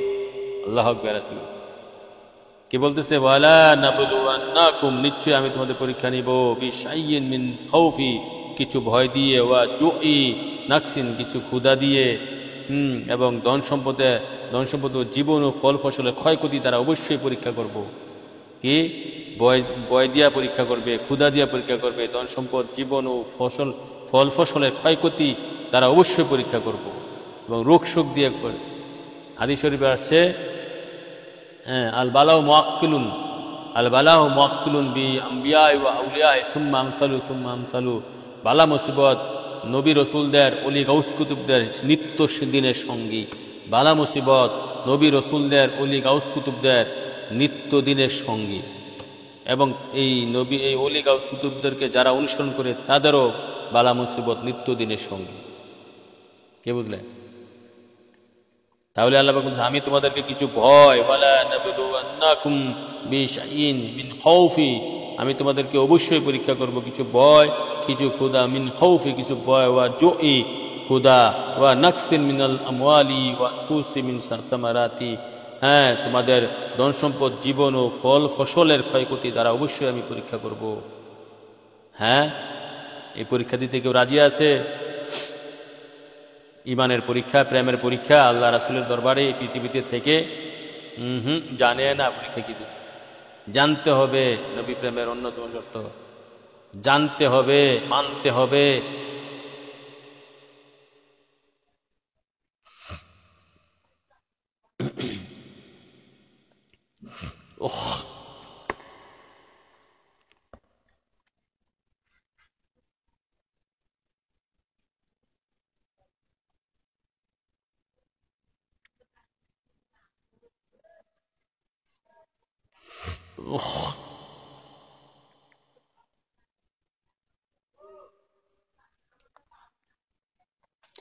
তাহলে এটা বাকারা 155 নম্বর আয়াত, বিখ্যাত সূরা বাকারা 155 নম্বর আয়াতে ইমানি পরীক্ষা কঠিন, ভালোবাসার অগ্নি পরীক্ষা আরো বড় কঠিন, ভয়াবহ।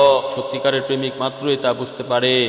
এ বিষয়ে কুরআনুল কারীমে আরো অনেক আয়াত শরীফ এসেছে। সূরা ইমরান 142, 186, 189 এবং সূরা মাঈদা 94, সূরা তওবা 16, তারপরে সূরা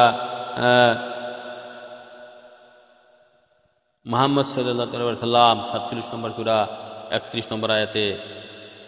তাই এভাবে কয়টা আয়াত পেয়েছি আমি? 1, 2, 3, 4, 5, 6, 7, 8, 9, 10টি আয়াত কোরআনে যে আল্লাহ ইমানদারকে পরীক্ষা নিবে। ইমানের পরীক্ষা, প্রেমের পরীক্ষা, ভালোবাসার পরীক্ষা। ধৈর্য ধরতে হবে। ইন্নাল্লাহা মা'আস সাবিরিন, ইন্নাল্লাহা মা'আস সাবিরিন, আল্লাহু ইউহিব্বুস সাবিরিন। ইমানদার ধৈর্যশীলদেরকে আল্লাহ ভালোবাসেন। ইমানদার ধৈর্যশীলদের সাথে আল্লাহ রাসূল আছেন। কোরআনে কারীম ইমানদার ধৈর্যশীলদের সাথে আল্লাহ রাসূল আছেন। তো মনে রাখতে হবে, হ্যাঁ, ইমানের পরীক্ষা, আমি ইমানদার এটা বলা যত সহজ, এই পরীক্ষাগুলো দেওয়া। আমি জুহুদ, আমি ফকির, মানে বিত্তহীন, দুনিয়া লোভী নই। এবং এই শর্তগুলা, তারপরে তারপরে পরীক্ষা দেওয়া, এই শর্তগুলা মানতে হবে, বুঝতে হবে।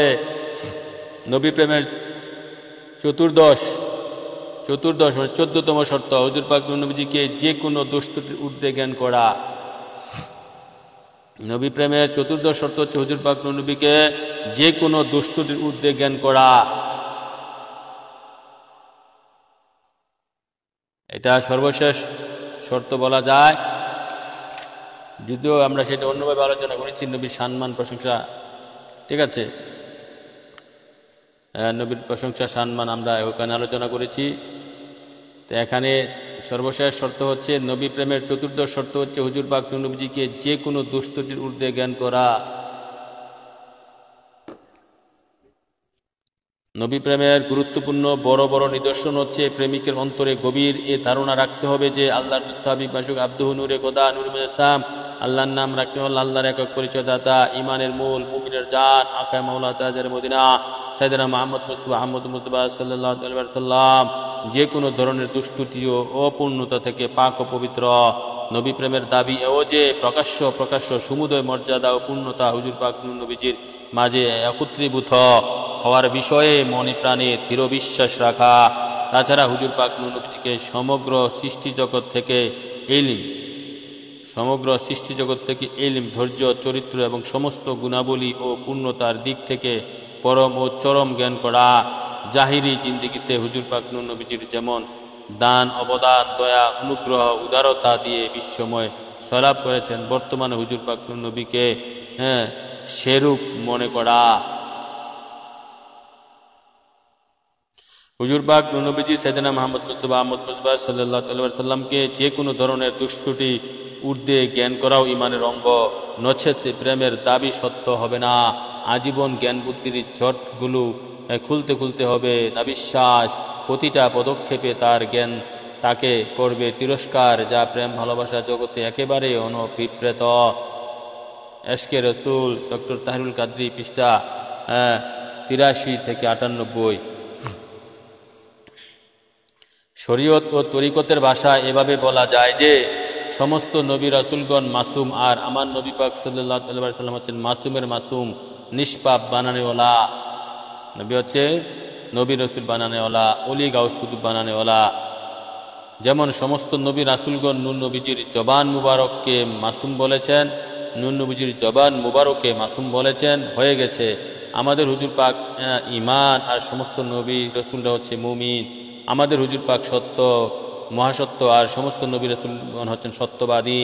আমাদের হুজুর পাক স্বয়ং ইলম বা জ্ঞান, আর সমস্ত নবী রাসূলগণ জ্ঞানী নূর নবীজির কারণে। আমাদের হুজুর পাক মহামাসুক, প্রেমাস্পদ, আর সমস্ত নবী রাসূলগণ আশেক বা প্রেমিক। আমাদের হুজুর পাক স্বয়ং ইরফান, আর সমস্ত নবী রাসূলগণ নূর নবীজির কারণে আরিফ। আমাদের হুজুর পাক স্বয়ং ধর্ম, আর সমস্ত নবী রাসূলগণ নূর নবীজির কারণে ধার্মিক। আমাদের হুজুর পাক স্বয়ং ইসলাম, আর সমস্ত নবী রাসূলগণ নূর নবীজির কারণে মুসলিম। আমাদের হুজুর পাক স্বয়ং ইরশাদ, আর সমস্ত নবী রাসূলগণ নূর নবীজির কারণে মুর্শিদ। তাই তো হুজুর পাক নূর নবীজির বিশেষ কবি হযরত হাসান বিন সাবিত রাদিয়াল্লাহু তাআলা আনহু নূর নবী সাইয়েদনা মুহাম্মদ মুস্তাফা আহমদ মুস্তফা সাল্লাল্লাহু আলাইহি সাল্লামের উদ্দেশ্যে প্রেমময় অভিব্যক্তি এভাবে প্রকাশ করেছেন, ওয়াউসানু মিনকা লাম তারাক্তু তামরাকাতু আইনি ওয়া আজমালু মিনকা তাদিলি নিসাউ খুলিকতা মুবারান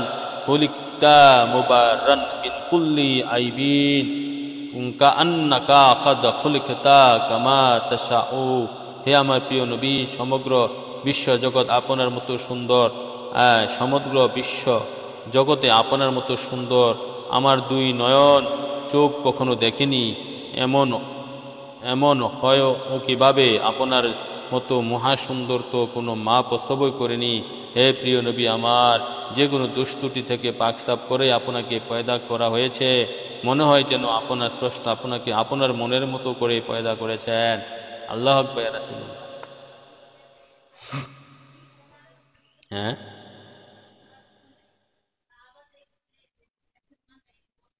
তো নবী পাক সাল্লাল্লাহু আলাইহি সাল্লামের সমস্ত দুষ্ত্রুটি, তিনি তো মাসুমেরও মাসুম। তিনি শুধু মাসুম না, মানুষ 4 প্রকারের মানুষ আছে, 3 প্রকার।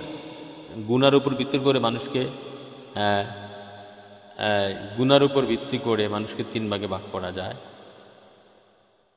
গুনার উপর ভিত্তি করে মানুষকে 3 ভাগে ভাগ করা যায়। একটা হচ্ছে, প্রথম প্রকার মানুষ হচ্ছে মুজরিম বা সাতির। মুজরিম তারা গুনাহগার, ইমানদার। যার ইমান আছে তারে গুনাহ আছে, যার ইমান আছে তারে গুনাহ আছে। এবং যে ইমানের খাতায় নাম যার উঠে নাই, ইমানের খাতায় যার নাম উঠে নাই, তার তো গুণও নাই না, এখন সে তো কাফের মুনাফিক। তেন এক দিয়া ইয়া দেখিবা, কথাটা বোঝা গেল? যার ইমান আছে তার গুনার কাউন্ট হবে,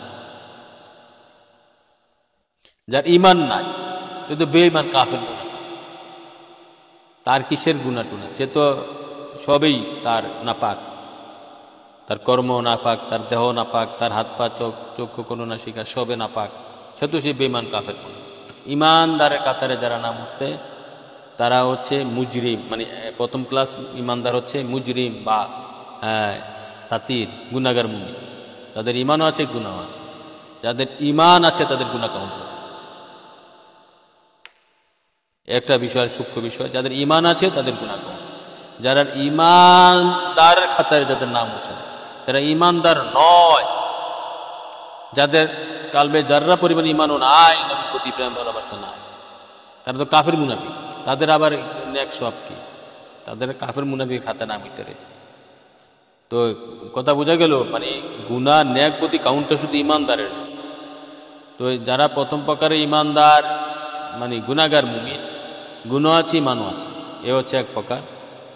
হ্যাঁ, গুনাহ তো ইমানদারই করবে। গুনাহ করার আদেশ আসছে, কুফরি করার আদেশ নাই। গুনাহ করো, কুফরি করো না, নবীর বিরোধিতা করে কি উম্মতের খাতা থেকে নাম যাতে না চলে। নবীর সাথে বেয়াদবি করলে তো আমি ইমানদারের খাতা থেকে নাম চলে গেল, তখন তো সে কাফের মুনাফিকের খাতায় তার নাম। দুই ভাগে বিভক্ত, হয় নবীর সাথে সম্পর্ক থাকবে, নয় শয়তানের সাথে সম্পর্ক থাকবে। নয় শয়তানের কাছ থেকে ফয়েজ পাইয়া তারা কাফের মুনাফিক হইতেছে। ভাগ দুইটা, সারা পৃথিবীর মানুষগুলোকে দুই ভাগে ভাগ করা হয়েছে, একটা শয়তানের পক্ষ হেজবুর শয়তান, একটা হেজবুর রসুল আমার নবীর পক্ষ, নবীর দল। আল্লাহ হচ্ছে এই দুই দলের স্রষ্টা। আল্লাহ খেলা দেখতেছে, ঝগড়া লাগিয়ে দিয়া বানাইয়া খেলা বয়ে বয়ে দেখে, বৈশা বৈশা দেখে। তা নবীর দলে যারা আছে তারা শয়তানের দলে না, শয়তানের সাথে তার সম্পর্ক নাই। যারা নবীর দলে নাই তারা আন্ডার শয়তান, শয়তানের অধীনে আছে, শয়তানের সাথে তার সম্পর্ক। এই দুই ভাগে বিভক্ত মোটা দাগে সারা পৃথিবীর মানুষ, সারা পৃথিবীর সমস্ত মানুষগুলো দুই ভাগে বিভক্ত। একটা হচ্ছে নবীর দল, একটা হচ্ছে হেজবুর রসুল, আর একটা হচ্ছে এক নবীর দল, আর একটা হেজবুর শয়তান, শয়তানের দল। তাহলে প্রথম প্রকার মানুষ হচ্ছে মুজরিম, ইমানদার। ইমানদার হচ্ছে মুজরিম, গুনাহগার ইমানদার, গুনাহ আছে ইমান আছে। দুই নম্বর হচ্ছে মুমিন ওলি আল্লাহ, তাদের কবিরা গুনাহ নাই, সগীরা গুনাহ আছে। ছোট ছোট গুনাহ থাকতে পারে, তারা কবিরা গুনাহ করে না, হয়তো বা কেউ ফেরে ফুরে করলো, আল্লাহ সাথে মাফ করে দেন, তাদের সগীরা গুনাহ আছে। এ হচ্ছে তারা দ্বিতীয় প্রকার ওলি আল্লাহ। তিন নম্বর হচ্ছে আদম থেকে ঈসা নবী, সমস্ত নবীগণ, আদম থেকে ঈসা নবীগণ, তারা হচ্ছে মাসুম, তাদের কোনো গুনাহ নাই। এটা হচ্ছে আকিদা, সুন্নি আকিদা। 4 নম্বর হচ্ছে আমার নবী, আপনার নবী, তিনি নয় অলির কাতারে, নয় নবী অন্যান্য নবী রসুলদের কাতারে, তিনি তো স্বয়ং মাসুমেরও মাসুম। কেননা নবীজির পাক জবান মোবারক দিয়ে অন্য নবীদেরকে মাসুম বলছেন, হ্যাঁ মাসুম হয়ে গেছে। আমার নবীজি কি? তাহলে তিনি মাসুমেরও মাসুম, তিনি মাসুম বানানো, তিনি অলি আল্লাহ বানান, তিনি ইমানদার বানান, তিনি গাউসুদ্দুব বানানোওয়ালা, তিনি হক্কানি পীর মাশায়েখ বানানোওয়ালা, তিনি আলেম বানানোওয়ালা, ইমানদার আলেম বানানোওয়ালা, তিনি ইমানদার মুফাসসির বানানোওয়ালা, ইমানদার মুহাদ্দিস বানানোওয়ালা। আল্লাহু আকবার। তিনি গাউস কুতুব বানানোওয়ালা, তিনি দরবেশ ফকির বানানো, তিনি সব বানানো। একমাত্র বেঈমান কাফের মুনাফিক ছাড়া নবীজি কাফের মুনাফিক বানায় না কাউকে। নবীজি কি বানায়?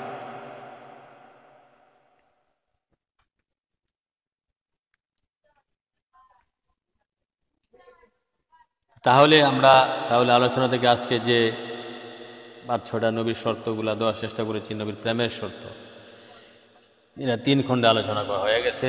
3 খণ্ডে, 2 খণ্ডে হয়ে যায় তো, 3 খণ্ডে বিভিন্ন কারণে 3 খণ্ড হয়ে গেছে। আজকে 14তম শর্ত হচ্ছে সবশেষ শর্ত। আল্লাহ রাসূল যেন আমাদের সকলকে যে বিশেষ করে নবী প্রেমের শর্তসমূহ মেনে খাঁটি নবী প্রেমিক হইতে পারি, খাঁটি নবীর প্রেমিক হইতে পারি।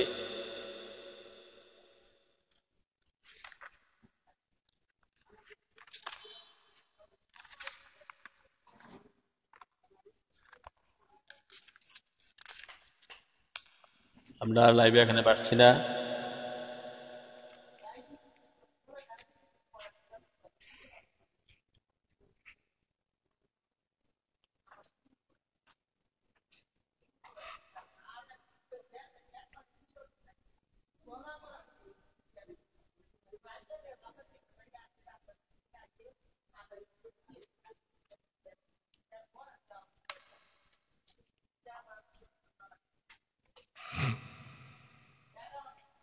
যাই হোক, আর পারছি না। যেতটুকু আলোচনা হয়েছে, আল্লাহ রাসূল করেছেন যতটুকু আলোচনা, ততটুকু যেন আমরা